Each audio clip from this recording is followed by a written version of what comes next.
تجھ کو واسطہ تیرے حبیب کا۔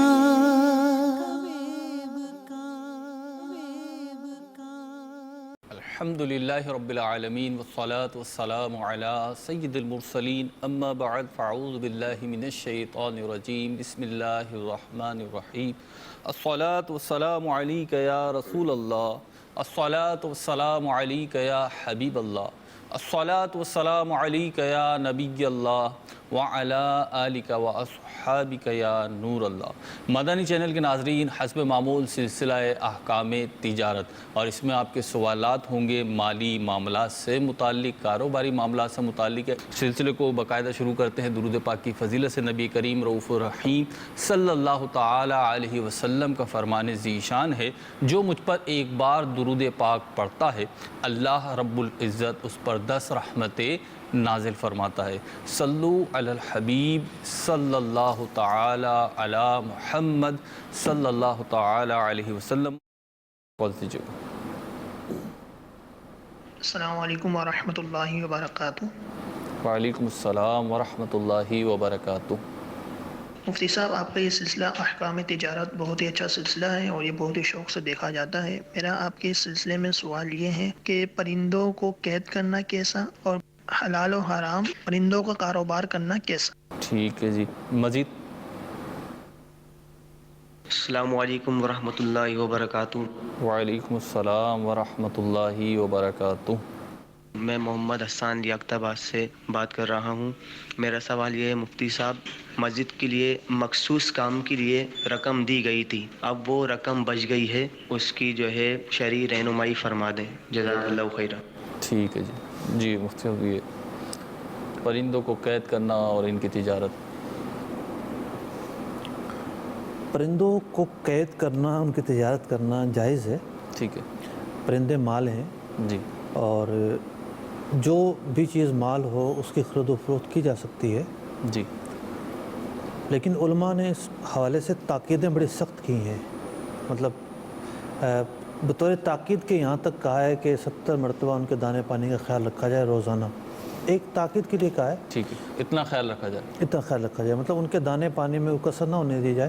ٹھیک ہے، خاص طور پر بندہ کہیں جا رہا ہو، ایک آدھ 2 دن کے لیے جانا ہو تو بھرپور یہ کوشش کی جائے۔ عام طور پر تو ڈال دیا جاتا ہے۔ ٹھیک ہے، اب ہر پرندہ الگ اس کی ایک غذا ہوتی ہے، صحیح۔ جو بھی اس کی غذا ہو، یہ نہ ہو کہ جناب گھر میں دستیابی نہ ہو، کوئی لانے والا نہ ہو، ٹھیک ہے، تو کسی بھی طرح ان کے کھانے پینے میں کوتاہی نہیں ہوتی تو ان کو قید کرنا یا پالنا یا بیچنا جائز ہے، اس میں کوئی قباحت نہیں ہے۔ یعنی مطلب جب وہ قید ہو گئے تو ان کی جو بھی ضروریات ہیں اور تقاضے ہیں وہ پورے کیے جائیں تو درست ہے۔ ٹھیک ہے، مطلب دوسرا سوال جو آیا کہ مسجد کے کسی مخصوص کام کے لیے چندہ کیا گیا تھا اور پھر وہ کام ہو گیا، چندہ بچ گیا، جو میں سمجھ سکا ہوں، تو اب اس چندے کا کیا کریں؟ دیکھیں، مسجد کے لیے چندہ کرنے کا معاملہ بڑا ہی نازک ہوتا ہے، دیانت کے تقاضے ہوتے ہیں۔ جی، اگر آپ مد بتا کر چندہ لے رہے ہیں تو ہوتا یہ ہے کہ جو چندہ دینے والوں کی اغراض ہیں نا، شریعت نے اس کا دفاع کیا ہے، ٹھیک، اس کو سپورٹ کیا ہے۔ صحیح، اب ہوتا یہ ہے کہ لوگ اغراض کو دیکھ کر چندہ دیتے ہیں۔ ٹھیک ہے، مثال کے طور پر ایک جگہ جو ہے وہ لاکھ روپوں کا ماربل لگ رہا ہے، صحیح، ممکن ہے ایک آدمی یہ سوچے کہ ٹھیک ہے، نماز تو ہو رہی ہے، ٹھیک ہے، میں کسی ایسی جگہ یہ چندہ دوں گا جہاں اصلاً پلستر ہی نہیں ہوا ہوا، صحیح ہے، یا پنکھے لگے ہوئے نہیں ہیں، چٹائیاں ہی نہیں ہیں، دریاں ہی نہیں ہیں، ٹھیک، تو اس کی اغراض ہوتی ہیں، اس کی اپنی ترجیحات ہوتی ہیں جن کو دیکھتے ہوئے چندہ دیتا ہے۔ صحیح، تو جب مد بیان کی جاتی ہے کہ جناب فلاں مد میں ہمیں پیسوں کی ضرورت ہے، ٹھیک ہے، تو شرعاً یہ واجب ہو جاتا ہے کہ وہ پیسے اسی مد میں صرف کیے جائیں، ٹھیک، ورنہ چندہ دینے والوں نے جس چیز کو مد نظر رکھا تھا جی۔ آپ نے ان کو پورا نہیں کیا۔ یعنی مسجد کے لیے بھی اگر کسی مخصوص کام کے لیے چندہ کیا ہے تو اسی میں خرچ کرنا ہوگا۔ اسی میں خرچ کرنا ضروری ہے۔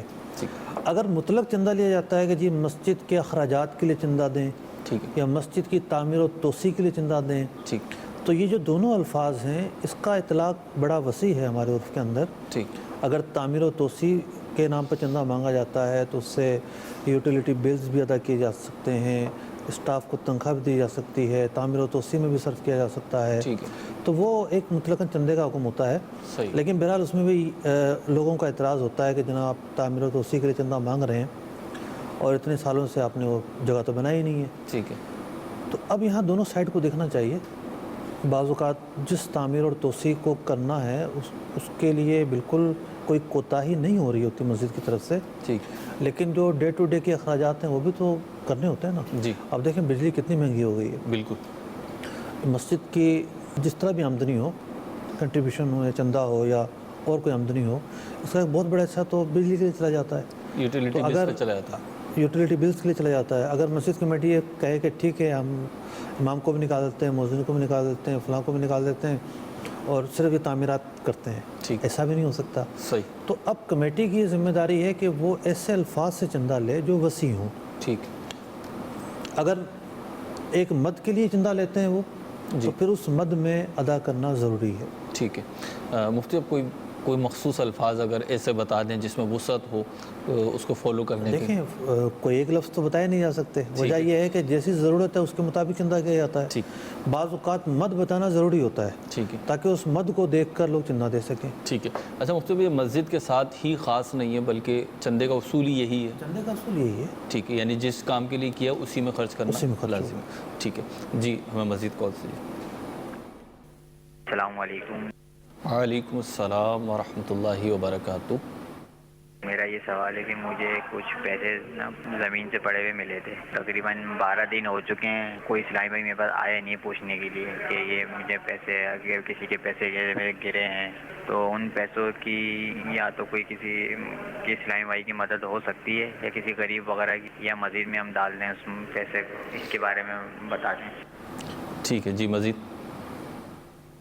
السلام علیکم. وعلیکم السلام ورحمۃ اللہ وبرکاتہ.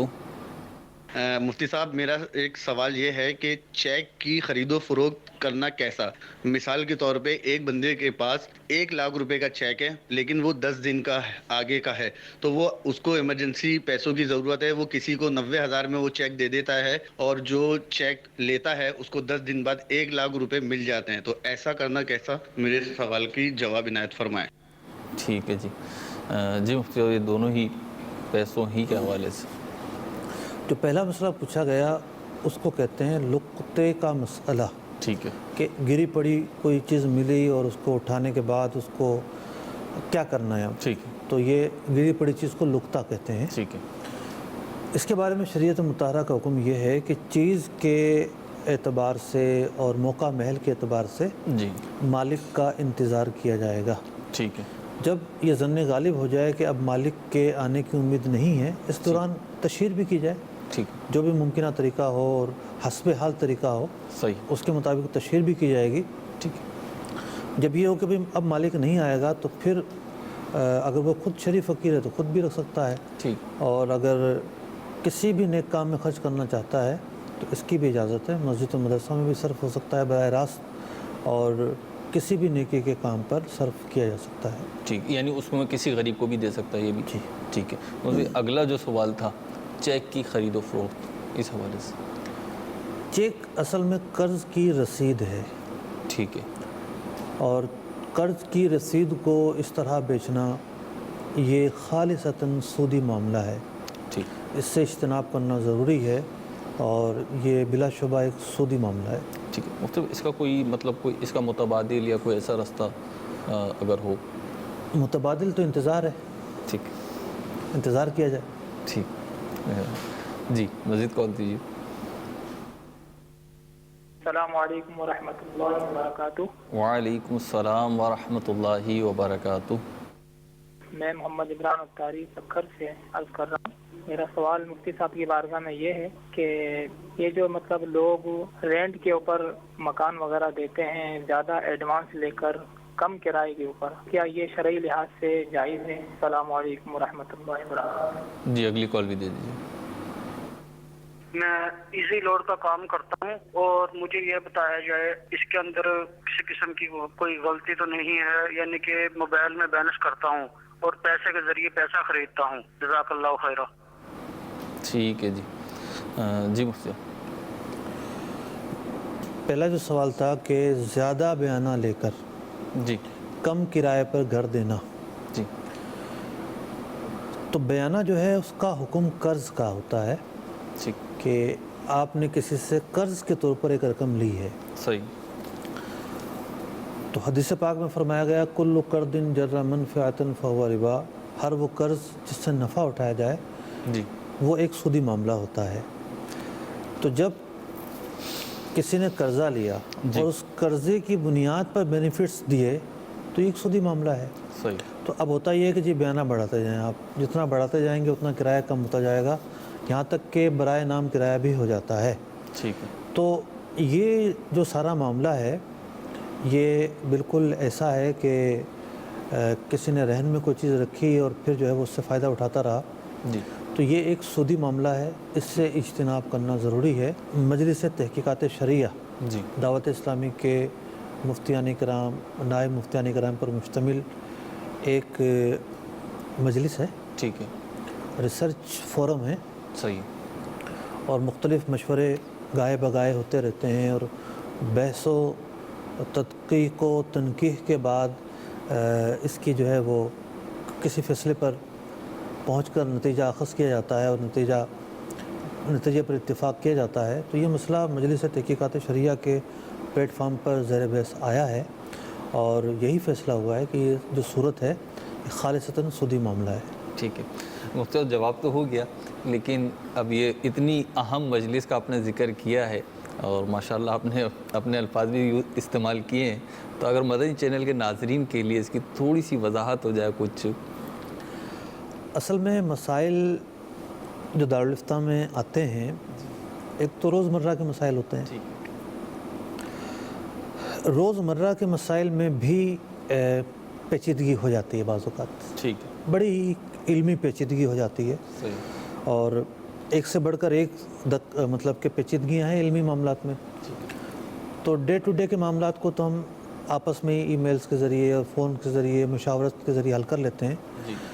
کچھ عنوانات ایسے ہوتے ہیں کہ جو بہت مارکۃ الآراء ہوتے ہیں، ان پر پہلے موضوعات کا انتخاب ہوتا ہے، پھر لکھنا ہوتا ہے مختلف افراد نے، لکھنے کے بعد ڈیبیٹ ہوتی ہے، ڈیبیٹ کے بعد پھر مزید سوالات قائم ہوتے ہیں، مزید سوالات کے بعد ان سوالات کا جواب لکھا جاتا ہے. پھر آئندہ جب بھی وہ ڈیٹ آئے اس کی تو اس ڈیٹ پر پھر ایک مزید بحث ہوتی ہے، پھر کوئی تشنگی رہ جاتی ہے تو پھر اگلی دفعہ کے لیے ڈال دیا جاتا ہے.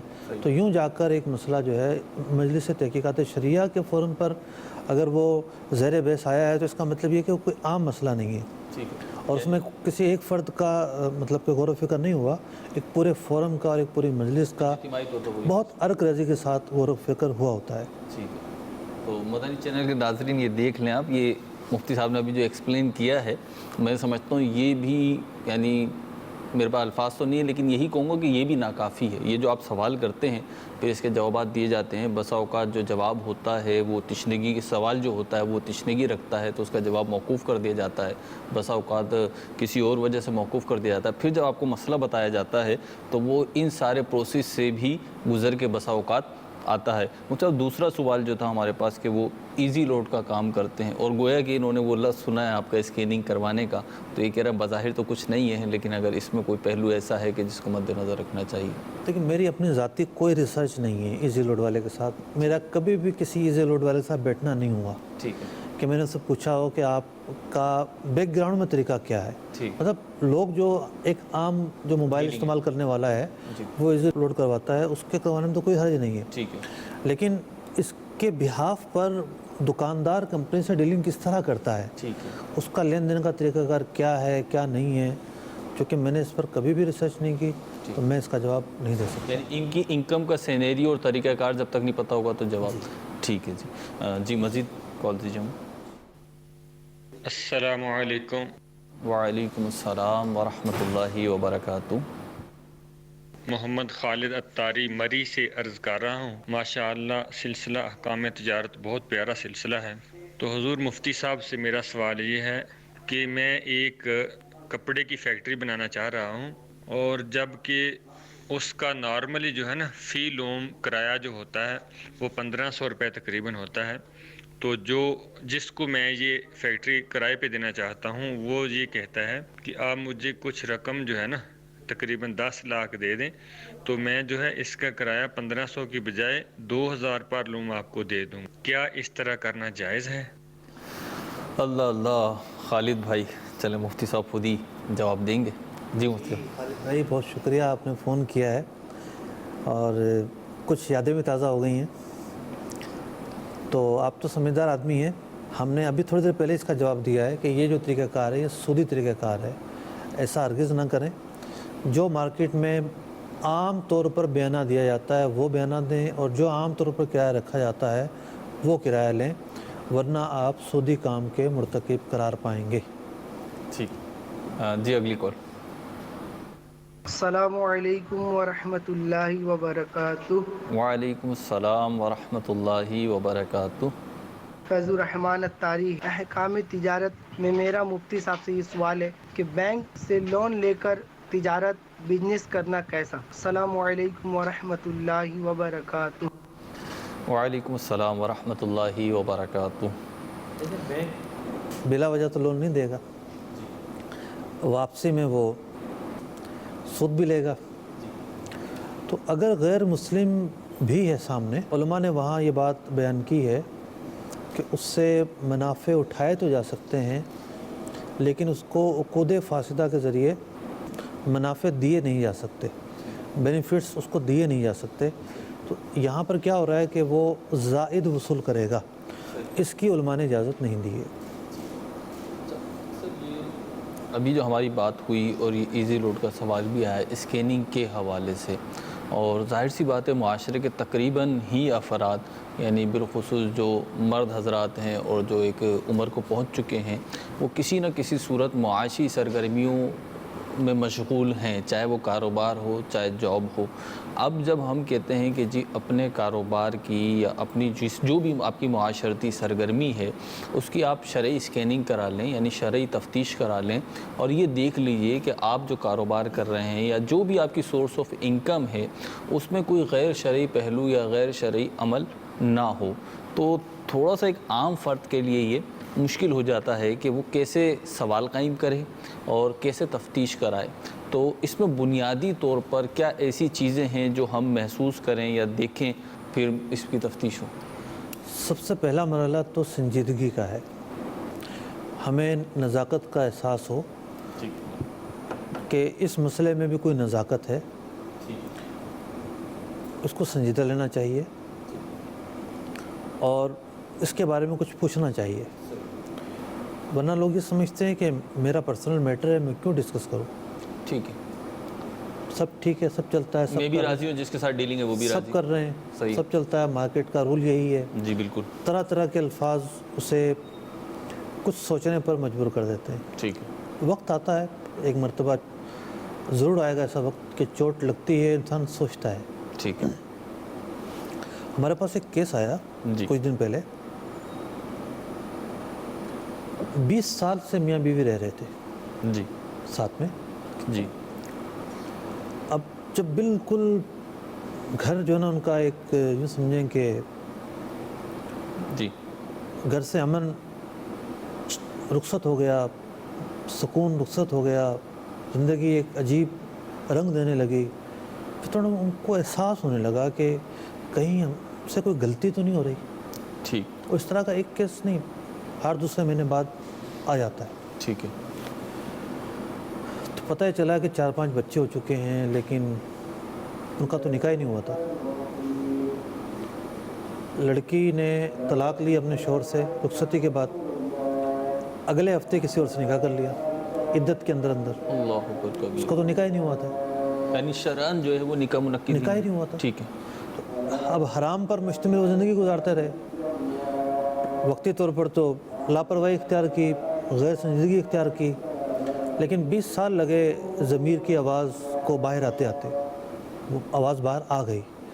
تو بہرحال آواز تو ضرور باہر آئے گی، اس بات سے تو انکار نہیں کیا جا سکتا. جزاک اللہ خیر مفتی صاحب. ہمارے سلسلے کا وقت تو ختم ہوا. صلو علی الحبیب صلی اللہ تعالی علی محمد صلی اللہ تعالی علیہ وآلہ وسلم. رزق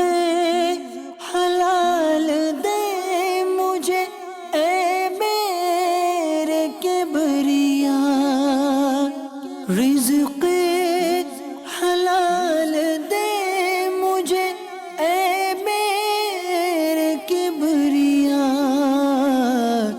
دیتا ہوں تجھ کو واسطہ تیرے حبیب کا۔